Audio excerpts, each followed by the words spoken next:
একবার কি ভেবেছেন যারা ভারতভূমিতে বারবার অবতার রূপে অংশগ্রহণ করেছেন তাদের জীবনধারা? তারা তো ঈশ্বরের অংশে তাদের জন্ম হয়েছে, অসীম ক্ষমতার অধিকারী তারা। কিন্তু তাদের কষ্ট, ভগবান শ্রীকৃষ্ণ কোথায় তার জন্ম?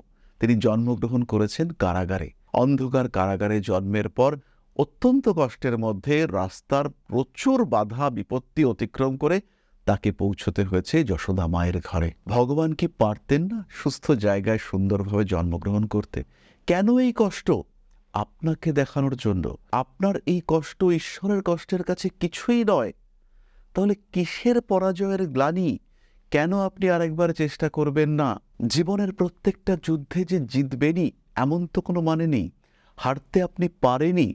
আমরা হারবো, আমরা হারি, আমরা পরাজিত হই, কিন্তু আমরা ছাড়ি না। কারণ আমরা যোদ্ধা। আমি, আপনি, আমরা সবাই জীবন যুদ্ধের সৈনিক। তাই জিততে আমাদের হবে, লড়তে আমাদের হবে। জীবনে বাধা বিপত্তি ঘাত প্রতিঘাত আসবে, সুখ দুঃখ আসবে, সমস্যা থাকবে, কিন্তু তাও আমরা বাঁচব। প্রকৃতিকে আমরা উপভোগ করব, কারণ এই জীবন একবারই। আর আপনার আত্মাকে সন্তুষ্ট তৃপ্ত করার দায়িত্ব সেটাও আপনারই।